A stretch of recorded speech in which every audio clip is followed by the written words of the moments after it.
ಸರ್ವೇಭ್ಯ ನಮಸ್ಕಾರ. ಎಲ್ಲರಿಗೂ ಇಂದಿನ ಭಗವದ್ಗೀತೆಯ ಒಂದು ವಿಡಿಯೋಕ್ಕೆ ಎಲ್ಲರಿಗೂ ಸ್ವಾಗತ. ಪ್ರಥಮವಾಗಿ ಶ್ರೀರಾಮಚಂದ್ರರು, ಕೃಷ್ಣರು ಹಾಗೂ ಗಣೇಶರನ್ನು ಸ್ಮರಿಸುತ್ತಾ ಈ ಭಗವದ್ಗೀತೆಯನ್ನು ಶುರು ಮಾಡೋಣ. ಓಂ ಶ್ರೀರಾಮಾಯ ರಾಮಭದ್ರಾಯ ರಾಮಚಂದ್ರಾಯ ವೇದಸೆ ರಘುನಾಥಾಯ ನಾಥಾಯ ಸೀತಾಯಾತ್ಪತಿಯೇ ನಮಃ. ಕೃಷ್ಣಂ ವಂದೇ ಜಗದ್ಗುರು. ಓಂ ಗಂ ಗಣಪತಿಯೇ ನಮಃ. ಇಲ್ಲಿ ನಾನು ಪುಸ್ತಕ ತಗೊಂಡಿರುವುದು ಶ್ರೀಮದ್ ಭಗವದ್ಗೀತಾ ಸರಳಾರ್ಥದೊಂದಿಗೆ. ಇದೆಷ್ಟಲ್ಲ, ನಿಮ್ಗಿನ್ನೂ ಚಿಕ್ಕ ಪುಸ್ತಕ ಸಿಗ್ತಾವೆ, ಅವನು ನೀವು ತಗೋಬಹುದು. ಅಥವಾ ನಿಮಗೆ ಇನ್ನೂ ಪರ್ಫೆಕ್ಟಾಗಿ ಹೇಳ್ಬೇಕಂದ್ರೆ ಶ್ರೀಮದ್ ಭಗವದ್ಗೀತಾ ಯಥಾರೂಪವನ್ನು ತಗೊಳ್ಳೋದು ಚಲೋ. ಇವು ಕೂಡ ನಿಮ್ಗೆ ಚಿಕ್ಕದಿರ್ತಾವೆ. ನೀವು ಎಲ್ಲರೇ ಬಸ್ ಒಳಕೊಂತಾಗ, ಶಾಲೆ ಒಳಗಿರ್ಬೋದು, ಕಾಲೇಜ್ ಅಥವಾ ಆಫೀಸ್ ಒಳಗಿದ್ದ ನೀವು ಕಿಶೆಗೆ ಇಟ್ಕೊಂಡು ಖಾಲಿ ಕುಂತಾಗ ಏನೋ ನಿಮ್ಮ ಚಪ್ಪಲಿಗಳನ್ನ ಬಿಟ್ಟು ಓದ್ಕೊಂಡು ಕುಂದಿರ್ಬೋದು. ಈಗ ನಾವಿಲ್ಲಿ ಶುರು ಮಾಡೋಣ ಭಗವದ್ಗೀತೆಯನ್ನು. ಪ್ರಥಮವಾಗಿ ಇಲ್ಲಿರೋ ಅಧ್ಯಾಯವೆಂದರೆ ಅಧ್ಯಾಯ 1, ಅರ್ಜುನ ವಿಶುದ್ಧಯೋಗ.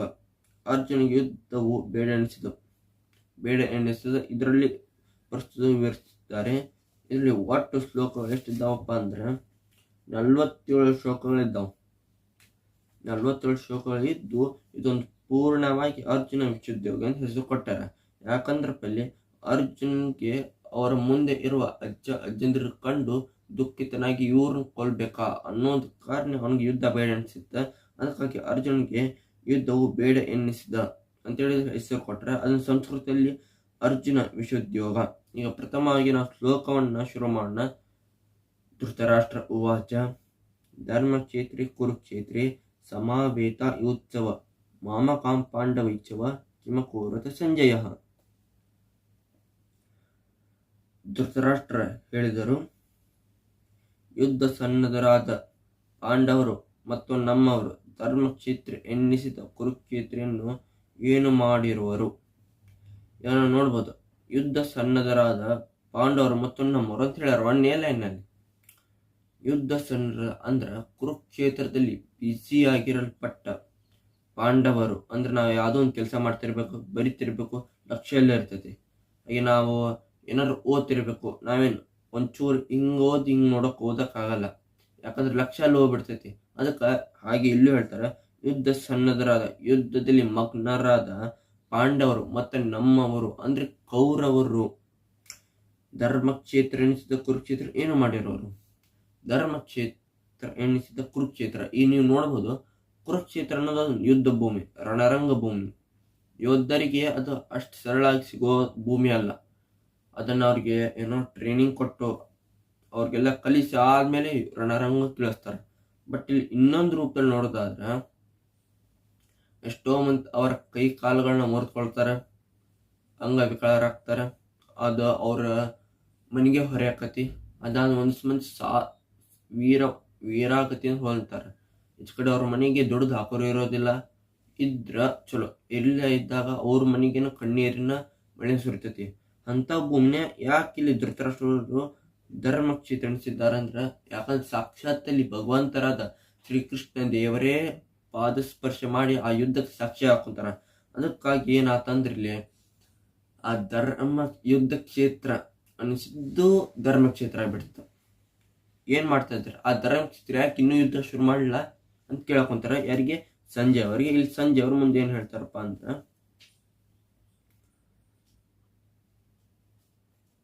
ಸಂಜಯ್ ಅವ್ರು ಏನ್ ಹೇಳ್ತಾರಪ್ಪ ಅಂದ್ರೆ, ಸಂಜಯ ಉವಾಚ ದೃಷ್ಟಾತು ಪಾಂಡವಾನಿಕಂ ವ್ಯೂಢಂ ದುರ್ಯೋಧನಾಸ್ತದ ಆಚಾರ್ಯ ಮಪಸಂಗಮ್ಯ ರಾಜ್ಯ ವಚನ ಭ್ರಮೇತ್. ಎಲ್ಲ ಶ್ಲೋಕಗಳು ಭಾಳ ನಿಧಾನವಾಗಿ ಹೇಳ್ತಾ ಇದ್ದೀನಿ. ಆದಷ್ಟು ನೀವು ಬರ್ಕೊಂಡಿಟ್ಕೋರಿ. ನಿಮ್ಮ ಮನೆಯೊಳಗೆ ಭಗವದ್ಗೀತೆ ಇಲ್ಲ ಅಂದ್ರೆ ಒಂದ್ ವೇಳೆ ಎತ್ತಂದ್ರೆ ಪರವಾಗಿಲ್ಲ, ಆದ್ರೆ ಒಂದಿಷ್ಟು ಮಂದಿ ಕೇಳ್ಕೋಬೇಕು ಅನ್ನೋರಿದ್ರೆ ಕೇಳಿಸ್ಕೋಬಹುದು. ಸಂಜಯ್ ಅವರು ಹೇಳಿದರು, ಪಾಂಡವರು ಸಿದ್ಧಿಗೊಳಿಸಿದ ಸೈನ್ಯದ ವ್ಯೂಹವನ್ನು ಕಂಡು ದುರ್ಯೋಧನ ರಾಜನು ತನ್ನ ಗುರುಗಳಾದ ದ್ರೋಣರ ಬಳಿ ಹೀಗೆ ಈ ಮಾತುಗಳನ್ನು ಆಡಿದನು. ಈಗ ಪಾಂಡವರು ಸಿದ್ಧಿಗೊಳಿಸಿದ ಸೈನ್ಯ ವ್ಯೂಹವನ್ನು, ಈಗ ಇವ್ರು ಯುದ್ಧ ಮಾಡಕೊಂತಾರ ಕೌರವರು ಮತ್ತು ಪಾಂಡವರು ಸಿದ್ಧಿಗೊಳಿಸಿದ ವ್ಯೂಹ ಅಂದ್ರೆ ಚಕ್ರವ್ಯೂಹ ಆಗಿರ್ಬೋದು, ಗರುಡ ವ್ಯೂಹ, ನಾಗವ್ಯೂಹ, ಇನ್ನೂ ಮತ್ತೊಂದು ವ್ಯೂಹಗಳು ಅದಾವ. ಅದ್ರೊಳಗೆ ಪಾಂಡವರೊಂದು ವ್ಯೂಹನ ಸಿದ್ಧಗೊಳಿಸ್ತಾರೆ. ಬಟ್ ಇದ್ರೊಳಗೆ ವ್ಯೂಹದ ಬಗ್ಗೆ ಅಷ್ಟು ಸ್ಪಷ್ಟವಾಗಿ ಕೊಟ್ಟಿಲ್ಲ, ವ್ಯೂಹ ಅಂತೇಳಿ ಕೊಟ್ಟಾರ. ಆಗ ದುರ್ಯೋಧನ ಹೇಳ್ತಾರ, ಪಾಂಡವರು ತಯಾರಿಸಿದ ವ್ಯೂಹ, ಸೈನ್ಯದ ವ್ಯೂಹವನ್ನು ಕಂಡು ದುರ್ಯೋಧನ ರಾಜನು ತನ್ನ ಗುರುಗಳಾದ ದ್ರೋಣರ ಬಳಿ ಮಾತಾಡ್ತಾನ. ಆ ಪಾಂಡವರೇನು ತಯಾರಿಸಿರ್ತಾರಲ್ಲ ಅದನ್ನ ನೋಡ್ತಾನವ. ಅಲ್ಲಿ ಸೈನಿಕರೆಲ್ಲೆಲ್ಲದರ, ಅರ್ಜುನ, ಧೃತರಾಷ್ಟ್ರರು, ಭಗವಾನ್ ಕೃಷ್ಣ ಮತ್ತು ಅರ್ಜುನರು, ಅವರ ರಥ, ಭೀಮ ಎಲ್ಲರಿಲ್ಲದರ ಅಂತೇಳಿ ಗಮನಿಸಿ ಅವ್ರ ಗುರುಗಳ ಕಡೆ ಈ ರೀತಿ ಹೇಳ್ತಾನ, ಪಶ್ಚಾಂತಾಂ ಪಾಂಡು ಪುತ್ರಾಣ ಮಾಚಾರ್ಯ ಮಹತಿಂ ಚ ಮುಂ ಯೋಡಾಂ ದ್ರುಪದ ಪುತ್ರೇಣ ತವ ಶಿಷ್ಯೋದಿ ಮತ.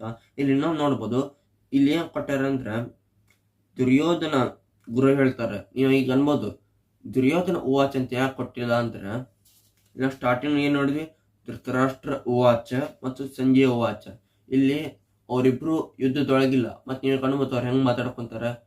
ಇವತ್ತು ಧೃತರಾಷ್ಟ್ರ ಅವ್ರಿಗೂ ಕಣ್ಣಿಲ್ಲ, ಅದಕ್ಕೆ ಅವ್ರಿಗೇನು ಯುದ್ಧದಲ್ಲಿ ಈ ನಡೆಯಕ್ ಕುಂತೈತಿ, ನನ್ನ ಮಕ್ಕಳಿಗೆ ಏನಾಕತ್ತಿ ಅನ್ನೋದಕ್ಕೆ ಅವ್ರು ತಿಳ್ಕೊಬೇಕಾಗಿರ್ತದೆ. ಅದನ್ನ ವೇದವ್ಯಾಸರಿಗೆ ಯುದ್ಧದಲ್ಲಿ ನನ್ನ ಪ್ರಜೆಗಳಿಗೆ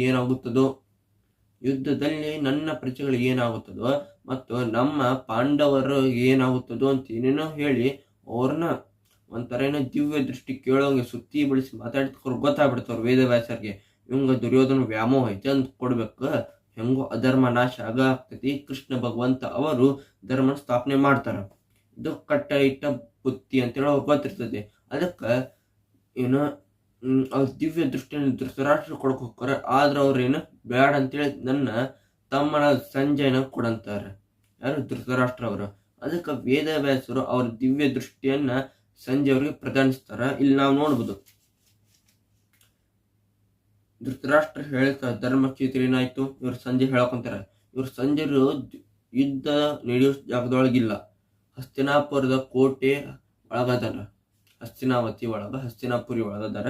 ಅಲ್ಲಿ ನಿಂತ್ಕೊಂಡು ಅವ್ರ ದಿವ್ಯ ದೃಷ್ಟಿ ನೋಡ್ಕೊಳ್ತಾ ಧೃತರಾಷ್ಟ್ರ ಮಹಾರಾಜರಿಗೇನ ಹೇಳ್ಕೊಂತಾರ. ಈಗ ಪಶ್ಚಾಂತಾಂ ಪಾಂಡು ಪುತ್ರಾಣ ಮಾಚಾರ್ಯ ಮಹತಿಂ ಚ ಮುಂ ವ್ಯೂಢಾಂ ದ್ರುಪದ ಪುತ್ರೇಣ ತವ ಶಿಷ್ಯೋದಿ ಮತ. ಗುರುವೇ, ನಿನ್ನ ಶಿಷ್ಯ ಶ್ರೇಷ್ಠನಾದ ದ್ರುಪದನ ಮಗನು ಸಿದ್ಧಿಗೊಳಿಸಿದ ಪಾಂಡವರ ಈ ಶಕ್ತಿಯುತ ಸೈನ್ಯವನ್ನು ಗಮನಿಸು. ಇಲ್ಲಿ ದುರ್ಯೋಧನ ಹೇಳ್ತಾ ಇದ್ದಾರೆ, ಗುರುವೇ, ನಿನ್ನ ಶಿಷ್ಯ ಶ್ರೇಷ್ಠನಾದ ದ್ರುಪದ ಅಂದ್ರ ಈಗ ನೀವು ಅನ್ಬೋದು, ಅರ್ಜುನ ಏನು ದುರ್ಯೋಧನ ಅವರು ಶಿಷ್ಯರ, ಯಾರು ದ್ರುಪದರು ಅವರು ಮೊದಲು ಶಿಷ್ಯ ಇದ್ರಂತ, ಅವ್ರಂತ ಕಳ್ಕೊಳ್ತಿದ್ರ. ಆಗ ಯಾರು ಗುರು ದೀಕ್ಷೆ ಅಂತೇಳಿ ದ್ರೋಣಾಚಾರ್ಯರು ಸ್ವಲ್ಪ ಸಾಮ್ರಾಜ್ಯ ಕೇಳಿದಾಗ, ಇಲ್ಲ ನಾ ಕೊಡೋದಿಲ್ಲ, ನಾನ ಸ್ವಂತ ಕಲ್ತಿದ್ದನ್ನು ಅಹಂ ಬರ್ತೈತಿ. ಆ ಕೋಪದಿಂದ ದ್ರೋಣಾಚಾರ್ಯ ಶಪಥಕೊಳ್ತಾರ, ಇಲ್ಲಿ ಎಂತ ಮಹಾರಥ ಕರ್ಸ್ತೀರ ಅಂದ್ರೆ ನಿನ್ನ ಸಾಮ್ರಾಜ್ಯನ 3 ಮುಪ್ಪಾಳಾಗಿ ಮಾಡಿ ನಿನ್ನ ಸಿಂಹಾಸನದ ಕಿತ್ತೊಗೆದು ನಿನ್ನ ಕಿರೀಟವನ್ನು ಎತ್ತಿ ನನ್ನ ಮಗನ ಮೇಲೆ ಹಾಕ್ಬೇಕ, ಯಾರು ದ್ರೋಣರ ಮಗ ಅಶ್ವತ್ಥಾಮನ ಮೇಲೆ ಹಾಕ್ಬೇಕಂತೇಳಿ ಹೇಳ್ತಾರೆ. ಆ ಶಪಥದೊಂದಿಗೆ ಅವ್ರೇನ್ ಮಾಡ್ತಾರಪ್ಪ ಅಂದ್ರ ಹಸ್ತಿನಾವತಿಗೆ ಹೋಗ್ತಾರ. ಹಸ್ತಿನಾವತಿ ಒಳಗೆ ಹೋದಾಗ ಪಾಂಡವರು ಕೌರವರಿಗೆ ಏನು ಧೃತರಾಷ್ಟ್ರನ ಒಪ್ಪಿಸ್ತಾರ, ಹೋಗಿ ಕಳಿಸ್ತಾರ. ಆಗ ನೀವು ನೋಡ್ಬೋದು ಏಕಲವ್ಯ, ಅರ್ಜುನನು ಈ ಜಗತ್ತಿನ ಅತ್ಯಂತ ಶ್ರೇಷ್ಠ ಧನುರ್ಧಾರ ಆಗ್ಬೇಕು ಅನ್ನೋ ನಿಟ್ಟೊಳಗ ಏಕಲವ್ಯ ಅವ್ರ ಹೆಬ್ಬಟ್ಟಿನ ಕದರ್ಸ್ಬಿಟ್ರು. ಅರ್ಜುನನ ಶ್ರೇಷ್ಠ ಮಾಡ್ಬೇಕನ್ನೋದ್ ಕಾರಣಕ್ಕಾಗಿ ತಮ್ಮ ಮೇಲೆ ಪಾಪವನ್ನು ಹೊತ್ಕೊಂಡ್ಬಿಟ್ರು. ಅಂತ ಗುರು ಇವರು. ಅದ ದ್ರುಪದ ಅವ್ರ ಸಾಮ್ರಾಜ್ಯ ಕೊಟ್ಟಿರೋದಿಲ್ಲ. ಆ ಕೋಪದೊಂದಿಗೆ ಅವ್ರು ಆಕ್ರಮಣ ಮಾಡಿರ್ತಾರ. ಬಟ್ ಇಲ್ಲಿ ಇವರಿಬ್ರು ಹೊಂದ್ಕೊಂಡಿರ್ತಾರ. ಇವರು ದ್ರುಪದ ಪಾಂಡವರ ಕಡೆ, ದ್ರೋಣಾಚಾರ್ಯರು ಕೌರವರ ಕಡೆ. ಇಲ್ಲೊಂದಿಷ್ಟು ಮಂದಿ ಏನು ಭೀಷ್ಮ ಪಿತಾಮಹ ಕೌರವರು ಮತ್ತು ಇನ್ನೂ ಹಲವಾರು ಪಾಂಡವರ ಕಡೆ ಹೋಗ್ಬೇಕನ್ನೋರು ಇದ್ರು. ಬಟ್ ಯುದ್ಧದೊಳಗ ಪಗಡೆ ಆಟದೊಳಗ ಪಾಂಡವರೆಲ್ಲ ಸೋತಾಗ ವಚನ ತಗೊಂಡ್ಬಿಡ್ತಾನೆ ದುರ್ಯೋಧನ, ನೀವು ಅಷ್ಟ್ರು ನಮ್ಮ ಕಣ್ಣೇ ಇರಬೇಕು. ಆ ವಚನದೊಂದಿಗೆ ಇವರು ಈಗ ಕೌರವ ಜೊತೆ ಇದ್ದಾರ. ಒಂದ್ ವೇಳೆ ಪಾಂಡವ್ರ ಜೊತೆ ಇದ್ರೆ ಈ ಯುದ್ಧ 17 ದಿನ ಅಲ್ಲ, ಒಂದೇ ದಿನ ಮುಗಿದೋಗ್ಬಿಡ್ತಿತ್ತು. ಒಂದ್ ವೇಳೆ ಯಾರು ಬರ್ಬರಿ ಕಣ್ಣವರಿದ್ರ 3 ನಿಮಿಷ ಮುಗಿದೋಗ್ಬಿಡ್ತಿತ್ತು. ಕೃಷ್ಣ ಒಂದ್ ವೇಳೆ ತಮ್ಮ ನಿಶಸ್ತ್ರಾಗಿಲ್ ಕುಂತಿದ್ರು ರಥದ ಮೇಲೆ, ಆದ್ರೇನು ಭೀಷ್ಮ ಪಿತಾಹರ ಮೇಲೆ ಶಸ್ತ್ರ ಪ್ರಯೋಗಿಸಿದ್ದಿಲ್ಲ. ಎತ್ತಿದ್ರು. ಆದ್ರೆ ತಮ್ಮ ವಚನವನ್ನು ಅರ್ಜುನ ಮತ್ತೆ ಮರುಕಳಿಸಿದಾಗ ಅವರು ತಮ್ಮ ಶಸ್ತ್ರವನ್ನ ಮರು ತಗೊಂಡ್ರು. ಒಂದ್ ವೇಳೆ ಕೃಷ್ಣರೇ ಸ್ವತಃ ರಣರಂಗಕ್ಕೆ ಪಾಂಡವರೊಂದಿಗೆ ನಿಂತಿದ್ರ ಒಂದ್ ಸೆಕೆಂಡ್ಸ್ ಆಗ್ತಿದ್ದಿಲ್ಲ, ಕೌರವರು ಮಣ್ಣನ್ನು ಎರ್ಜೋದಕ್ಕ. ಇಲ್ಲೇನ್ ಹೇಳ್ತಾ ಇದ್ದಾರಂದ್ರಪ್ಪ, ಗುರುವೇ, ನಿನ್ನ ಶ್ರೇಷ್ಠ ದ್ರುಪದ ಮಗ ದುಷ್ಟದ್ಯುಮ್ನ ಸಿದ್ಧಿಗೊಳಿಸಿದ ಪಾಂಡವರ ಈ ಶಕ್ತಿಯುತ ಸೈನ್ಯ, ಅಂದ್ರೆ ಇಡೀ ಪಾಂಡವರ ಸೈನ್ಯ ಜವಾಬ್ದಾರಿ ಯಾರು ಹೊತ್ಕೊಂಡಿದ್ದ ಆಯ್ತು? ದುಷ್ಟದ್ಯುಮ್ನ ಸಿದ್ಧಿಗೊಳಿಸಿದ ಪಾಂಡವರ ಈ ವ್ಯೂಹವನ್ನು ನೋಡು, ಎಷ್ಟು ಶಕ್ತಿಯುತವಾಗೈತಿ. ಇಲ್ಲಿ ನಾನು ಮಾತು ಹೇಳಿರ್ಬೋದು, ಪಾಂಡವರಲ್ಲಿ ಕುಂತಿರ್ಬೇಕು, ಕೌರಲ್ಲಿ, ಅದನ್ನ ವ್ಯೂಹದಲ್ಲಿ ಎಷ್ಟು ಕುಂತಾರ ಅಂತ ಹೇಳ್ತಾರೆ. 4ನೇ ಶ್ಲೋಕ. ಆತೃಶೂರ ಮಹೇಶ್ವಾಸ ಭೀಮಾರ್ಜುನ ಸಮಯುಧಿ ಯುಯುದ್ಧಾನು ವಿರಾಟಚ್ಚ ತ್ರಿಪದಚ್ಚ ಮಹಾರಥ. ಇದು ನಮ್ಮ 4ನೇ ಶ್ಲೋಕ. ಇಲ್ಲಿ ಅತಿ ಮಹಾರಥ ವಿಕ್ರಮಗಳೆಂದರೆ ಭೀಮಾರ್ಜುನರಿಗೆ ಸರಿಸಾಟಿ ಎನ್ನಿಸಬಲ್ಲ ಶ್ರೇಷ್ಠ ಬಲ್ಲಾಳುಗಳಾದ ಯುಯುಧಾನ, ವಿರಾಟ ಮತ್ತು ದ್ರುಪದ ಇದ್ದಾರೆ. ಪ್ರತಿಯೋತ್ವನ 1000 ಬಲ್ಲಾಳುಗಳು ಮೇಲೆ ಆದಿಯಮ ನಡೆಸುತ್ತಿರುವನು ಅಂತ ಹೇಳ್ತಾನೆ. ಇಲ್ಲಿ ಅತಿ ವಿಕ್ರಮಗಳಾದ, ಅತಿ ಶಕ್ತಿಶಾಲಿಯುತವಾದ, ಅತ್ಯಂತ ಬಲಿಷ್ಠವಾದ ಬಲ್ಲಾಳುಗಳೆನಿಸಿದ ಭೀಮಾರ್ಜುನ, ಅಂದ್ರೆ ಭೀಮ ರಾಜರು ಮತ್ತು ಅರ್ಜುನ ರಾಜರು ಇದ್ದಾರೆ. ಅವರಿಗೆ ಸರಿಸಾಟಿ ಅಂದ್ರೆ ನೀವು ಕುಸ್ತಿ ಆಡ್ತಿರ್ತಾರೆ, ಈಗ ಒಬ್ಬ ಕುಸ್ತಿ ಬಾಳ್ ದಪ್ಪ ಪೈಲ್ವಾನ್ ಇರ್ತಾನ, ಇನ್ನೊಬ್ಬ ತೆಳ್ಳಂಗಿರ್ತಾರ. ಅವ್ರ ಯುದ್ಧ ಹಚ್ಚಿರಿ ನಮ್ಗೆ ಗೊತ್ತಾಗ್ಬಿಡ್ತೈತಿ ಯಾರು ಸೋಲ್ತಾರ. ತೆಳ್ಳಂಗ ಗಿಡ್ಡಿದ್ರು ಸೋಲ್ತಾರ. ಹಂಗೇನ್ರ ಕುಸ್ತಿ ಅಷ್ಟು ಇಂಟ್ರೆಸ್ಟ್ ಆಗಲ್ಲದ. ಅವನಷ್ಟ ಬಲ್ಲಾಳು, ಅವನಷ್ಟೇ ಸರಿಸಾಟಿ ಬಲನ್ ಹೊಂದಿರೋ ಹಚ್ಚಿದ್ರ ಇಬ್ಬರು ಕುಸ್ತಿ ಹಿಡಿತಾರ, ತೆಕ್ಕಿ ಬೀಳ್ತಾರ. ಯಾರು ಗೆಲ್ತಾರ? ಇವನ್ ಗೆಲ್ತಾನು ಕ್ಯೂರಿಯಾಸಿಟಿ ಹೆಚ್ಚಿಸ್ತೈತಿ. ಹಂಗ ಇಲ್ಲಿ ಹೇಳಕೊಂತಾರ, ಭೀಮಾರ್ಜುನ ಸರಿಸಾಟಿ ಆಗುವ ಶ್ರೇಷ್ಠ ಬಲ್ಲಾಳುಗಳೆಂದರೆ ಯುಯುಧಾನ ಅನ್ನೋ ರಾಜರು, ವಿರಾಟ ಅನ್ನೋ ರಾಜರು ಮತ್ತು ದ್ರುಪದ ಅವರ ಮಾವ ಇದ್ದಾರ. ಪ್ರತಿಯೋರ್ವರಲ್ಲಿ 1000 ಬಲ್ಲಾಳುಗಳ ಮೇಲೆ ಆದಿಯಮ, ಅಂದ್ರೆ ಈ 1000 ಏನು ಕುಸ್ತಿ ಉಳ್ಳೋ ಅಂದ್ರೆ ಅತ್ಯಂತ ಬಲಶಾಲಿ ಉಳ್ಳೋಷ್ಟು ಇರುವರೆಂದ್ರಲ್ಲಿ ಪಾಂಡವರಲ್ಲಿ ಒಬ್ರ ಆದಿಯಮ. ನಮ್ಮ 4ನೇ ಶ್ಲೋಕ ನೋಡೋಣ. ದೃಷ್ಟಕೇತು ಚೇಕಿತಾನಃ ಕಾಶಿರಾಜಚ್ಚ ವೀರಾವಾನ್ ಪುರ್ಜಿತ್ ಕುಂಚಿಬೋಧಚ್ಚ ಶೈಪಚ್ಚ ನರಪುಂಗಮಃ. ಇದು 5ನೇ ಶ್ಲೋಕ. ಇಲ್ಲಿ ಏನ್ ಹೇಳ್ತಾ ಇದ್ದಾರಪ್ಪ ಅಂದ್ರ, ದೃಷ್ಟಕೇತು ಚೇಕಿತಾನ ಬಲಶಾಲಿಗಳಾದ ಕಾಶಿರಾಜ, ಪುರ್ಜಿತ್ ಮತ್ತು ಕುಂತಿ ಭೋಜ ಹಾಗೂ ಮಾನವ ಶ್ರೇಷ್ಠ ಶೈಬ್ಯ ಅಲ್ಲಿ ಹೇಳ್ತಾ ಇದ್ದಾರೆ. ದೃಷ್ಟಕೇತು ಚೇಕಿತಾನ ಇವ್ರ ಕಡೆ ಬಾಳ ಪವರ್ಫುಲ್ ಇತ್ತು. ಅಸ್ತ್ರಗಳಾಗಿರ್ಬೋದು, ಶಸ್ತ್ರಗಳು ಮತ್ತು ಕುಸ್ತಿಪಟುಗಳನ್ನ ಇವರು ಕಾಶಿರಾಜ, ಪುರ್ಜಿತ್ ಮತ್ತು ಕುಂತಿಭೋಜ ಹಾಗೂ ಮಾನವ ಶ್ರೇಷ್ಠ ಶೈಬ. ಇವರನ್ನೇ ಶೈಬನವರು ಬಹುಶಃ ದಾನ ಧರ್ಮಗಳಲ್ಲಿ ಬಹಳ ತೊಡಗಿರ್ಬೇಕು. ಅದಕ್ಕೆ ಇಲ್ಲಿ ಹೆಂಗ್ ಕೊಟ್ಟಾರ ಅಂದ್ರ ಮಾನವ ಶ್ರೇಷ್ಠ ಶೈಬ್ಯ ಅಂತ ಕೊಟ್ಟಾರ. ಏನ ಇವರು ಕೂಡ ಇದ್ರು. ಯಾರ್ಯಾರಪ್ಪ ನೆನಪಿಟ್ಕೊರಿ. ಏನು ದೃಷ್ಟಕೇತು ಚೇಕಿತಾನ ಬಲಶಾಲಿಯಾದ ಕಾಶಿರಾಜ, ಪುರ್ಜಿತ್ ಮತ್ತು ಕುಂತಿಭೋಜ ಹಾಗೂ ಮಾನವ ಶ್ರೇಷ್ಠ ಶೈಬ್ಯ. ಈಗ ನಮ್ಮ 6ನೇ ಶ್ಲೋಕ. ಯುಧಾಮನ್ಯುಚ್ಚ ವಿಕ್ರಾಂತ ಉತ್ತಮೋಜಚ್ಚ ವೀರಾವಾನ್ ಸೌಭದ್ರೋ ದ್ರೌಪದೇಯಾಚ್ಚ ಸರ್ವೇವ ಮಹಾರಥ. ಅತಿ ಮಹಾರಥಗಳಾದ